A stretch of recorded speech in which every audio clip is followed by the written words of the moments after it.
شوف، اكثر الناس تعرف سبب الاعتقالات. نعم. واكو ناس ما تعرف. يعني مثل ما قلت لك بالانبار، المعتقلات على الانبار محكومات يعني على الماده 406 الف قتل عمد مع سبق الاصرار والترصد. طيب، هاي لا غبار عليها. يعني احنا ندافع عن قاتلات ازواجهن. وكم عددهن؟ كم؟ مو اكثر من 6. 6 فقط. 6 نعم. 6 فقط. 6. نعم. ما يتجاوزن ال6. طيب. والمقتولين كلهم اللي ضابط شرطه اللي قاضي المحكمه. نعم. وكان المفروض الاعلام والقوات الامنيه توضح هذه الصوره لابناء الانبار، بان المعتقلات من هاي المحافظه ترى هاي اسلوبهن، هذا سلوكهن، هذا اخطائهن. نعم. احنا كافي نجامل وكافي ساكتين وكافي العواطف تاخذنا، والله هو اعتقلوا فلانه او اغتصبوا فلانه. وين ان مسجونات بالانبار قسم منهن لحد الان. اذا يريد يحاسبون الاجهزه الموجوده في الانبار اذا مغتصبين او متعدين على شيء. نعم. فهذا يعني مزايدات سياسيه تدغدغ مشاعر الناس، اثاره الناس يعني ضد الوضع بعد ما استقرت الامور وبدات الامور تنهض. كل الاسباب معروفه، هو لافشال العمل السياسي ولاسقاط الوضع الامني. يصرخ النائب الله اكبر، صح امر الله اكبر، قاتل والله نقاتل. احنا نريد نعرف هذول يقاتلون من؟ نعم. يقاتلوننا نحن اللي واقفين ضدهم وما نقبل على هاي تصرفاتهم، ام يقاتلون جهات اخرى؟ نعم. خلي يعلنون من يقاتلون. وامس وقبل امس هجومهم كان واسع وكبير على مجلس انقاذ الانبار، واسمونا بعده القاب لقبوها علينا. نعم. واحد النواب يتصل بنائب بدوله القانون عبر الاعلام، طلعت يقول له ما يقصد الاخوه الشيعه، يقصد حميد الهايس او مجلس انقاذ الانبار ما شابه ذلك. احنا اصبحنا اعداء لان نقول الحق. احنا تربيتنا نقول الحق ونقول الصحيح حتى لو على انفسنا. نعم. ولا نجامل كائن من يكون. والحكومه تعرفنا بهذا الشيء، والشعب العراقي يعرفنا، وشيوخ الانبار يعرفون ويطبلون ويزمرون. شيوخ الانبار اريدهم يطلعوا لي رئيس عشيره حقيقي طلع وياهم بالمظاهره، يدعون بانهم هم قاده ويمثلون الكل. على اساس يمثل الكل؟ هو جاب له 4000 صوت بالقوه، اخذ من صناديق الاقتراع. تعداد السكان الانبار 1.5 مليون. هل هو مثل الانبار كلها؟ بعدين احنا ما عندنا مرجعيات ولا زعامات سنيه. عندنا مجلس، عندنا بعدين يثير الازمه اكثر من السياسيين. لكن هو الان ظهر ويتحدث بنيابه عن السنه بحكم امكانياته الماديه. نعم. وحماياته. هاي خليها هم في حساباتكم.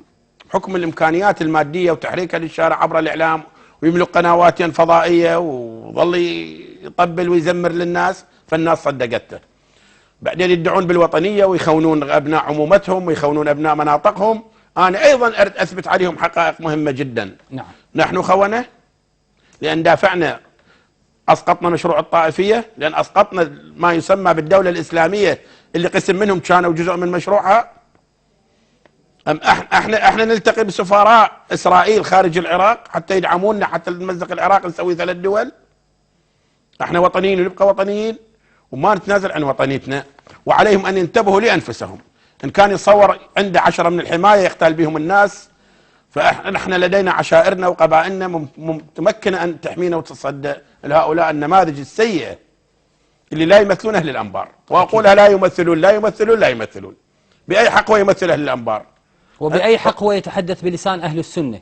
ما له حق. بأي حق يعني هو يتحدث بهذا اللسان؟ أهل السنة. حتى نعم. علماء الدين، نعم. للأسف الشديد خرجوا عن الطار القانوني والنظام البعض منهم. نعم. البعض منهم لأنه هنا كان أسسوا منظمة اسمها مجلس علماء الأنبار. أخي، مؤسسة اسمها مجلس علماء الأنبار، هل يعلمون أن مدير هذه المؤسسة كان سجين في عام 2006 وخارج نظام الأوقاف وما ينتمون للأوقاف ولا يعترفون حتى بدائرة الأوقاف في الشؤون الدينية؟ نعم.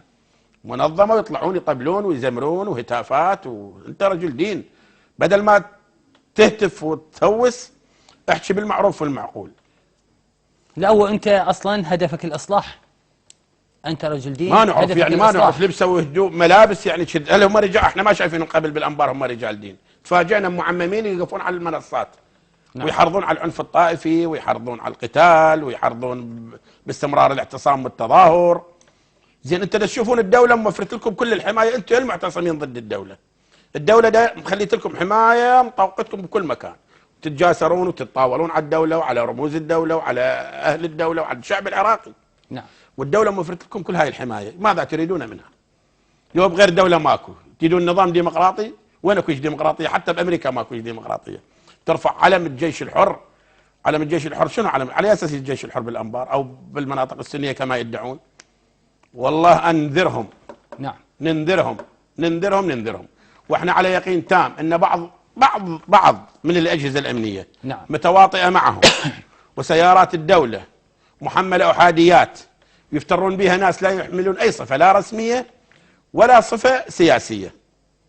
هاي متواجدين وهم اللي يحشدون للناس، هم يجمعون الناس بالسبيكرات مال السيارات الدوله. نعم. هذا الدوله لازم تنتبه له جيد.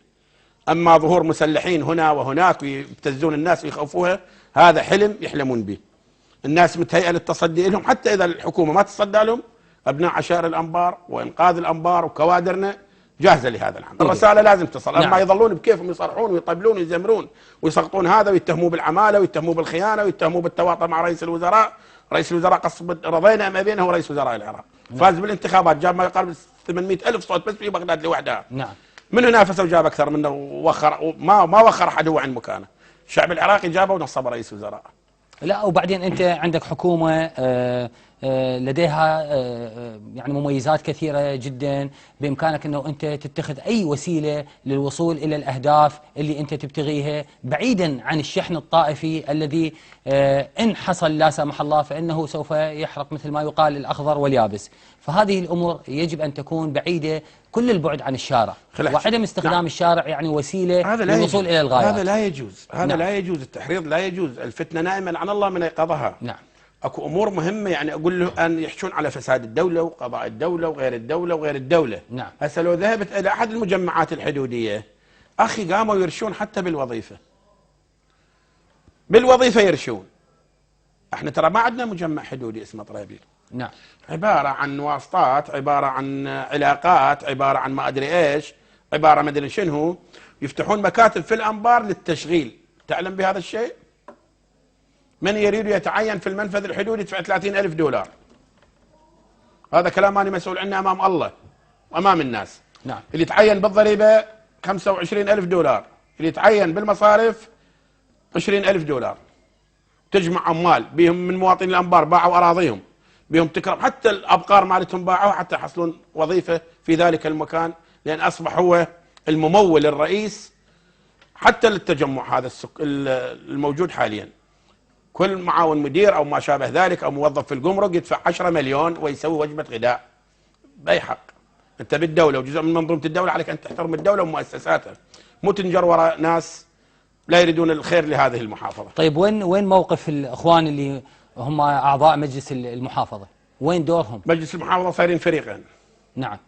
فريق يدعم الحزب الاسلامي اللي هو متبني هذا المشروع. نعم. وفريق واقف ضده ملتزم الصمت خوفا. نعم. ودائما انا اتصلت برئيس المجلس يطلب من عندنا التدخل للحل.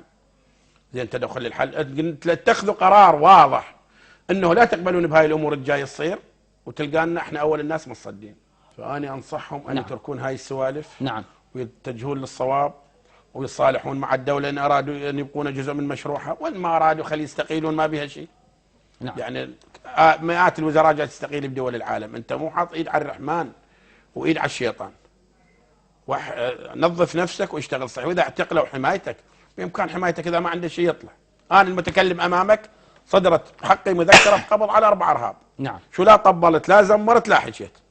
رحت للقضاء، السلام عليكم، سلمت نفسي للقضاء، والقضاء افرج عني بدون اي ضغط، بدون اي تدخل، بدون اي شيء. وكان خوفي انه داخل المحكمه اتعرض لشيء والله. نعم. لكن وجدت القضاء نظيف وسليم. ودائما اقولها والناس يقولوا لها بها نوع من النفاق. يابا شنو النوع من النفاق؟ افادات مدونه وشهود مدونه والمشتكي مبين. ومع العلم المشتكي عليه هو ترى من امراء القاعده. وقبلتها ورحت للقضاء واحترمت القضاء. اما قتل مواطنين ويعتقلونه والله وازعلاني، هذا كلام مو صحيح ولا مقبول. وعلى الدوله ان تكون حاسمه بهاي الامور. نعم. لا ترخص الدم العراقي ابدا ولا تساوم عليه. ابدا. انت من يصير رخص دم ترى تخرب الامور. نعم اكيد اكيد. طبعا استاذ حميد، يعني بحكم قربك من ابناء المحافظه، هل استمعت او التقيت بالمعتصمين بعضهم؟ شنو المطالب اللي يتحدثون بها؟ حديثهم كيف كان؟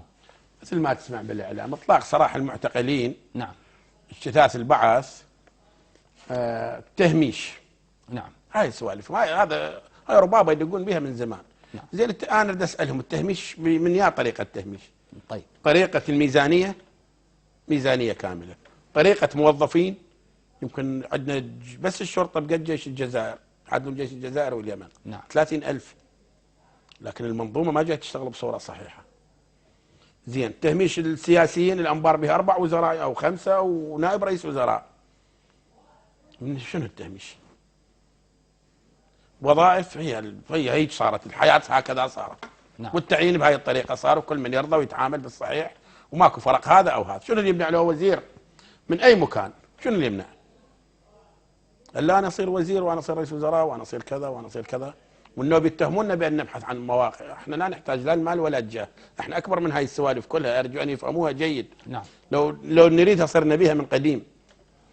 تعتقد استاذ حميد بانه هنالك بعض الاطراف الخارجيه اللي تحاول ان يعني تستفز الشارع العراقي، تحاول انه تنتقم من الحكومه العراقيه، من المجتمع العراقي عموما، فتحرك هذه الاطراف؟ يعني انت اللي تشوفه جاي يصير بالعراق هو شيء مو مفرح. نعم.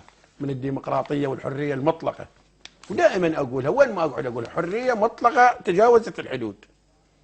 باي زمان واحد يقف يشتمون رئيس وزراء، ولا يحجون على الحكومه، مو الحكومه حاميتهم. نعم. شو يريدون النوب؟ شو يريدون اكثر من هاي؟ شو يريدون؟ السنه منطلقه، كل من يسولف بكيفه، كل من يلبس بكيفه، سيارات كل من يركب بكيفه.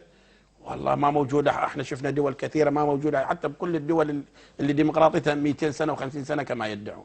نعم. حريه مطلقه يا اخي، ديمقراطيه، لك حريه الحديث بالاعلام، لك حريه الحديث بالشارع، تحكي على المسؤولين.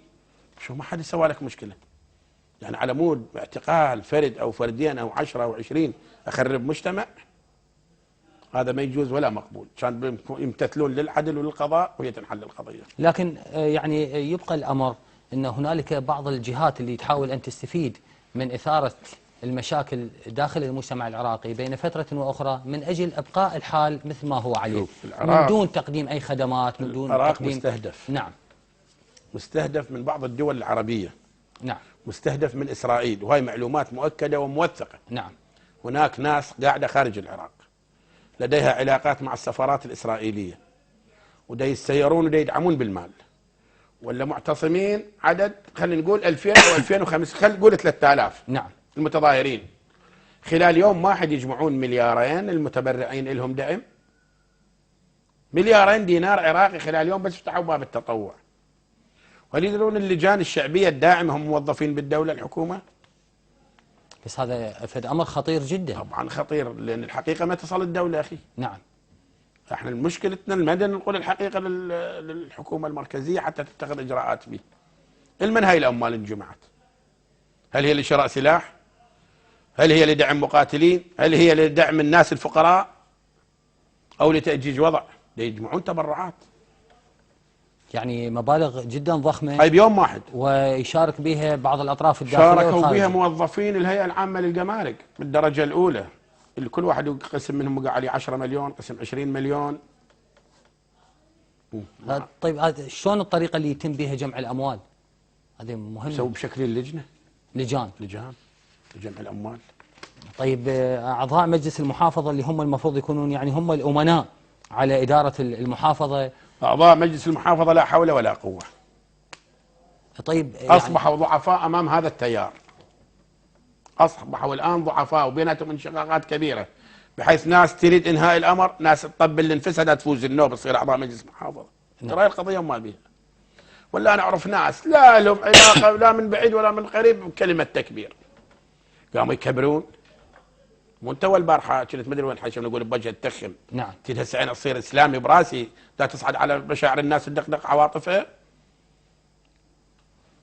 الكذب ما نسمح به، ولازم نوضح للناس هؤلاء يكذبون ولا يدافعون عن حقهم ولا يعني والله امر غريب يعني فاجئونا خلال هاي ال10 ايام المضت. نعم.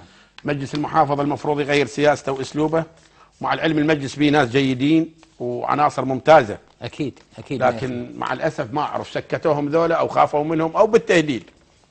وانا عندي معلومه انه بالتهديد انه اقفوا ويانا، حتى اجبروا قناه الانبار ان تنقل البث اجباري. محافظ الانبار ما راضي ترى بالمناسبه. نعم. محافظ الانبار ما راضي على هذا السلوك ولا يقبله. لكن هم لا حول ولا قوه، جاء روج برلمان وحكومه ووزراء وما اعرف ايش، والطبل والزمه شو يسوي؟ ما يذبحهم المحافظ.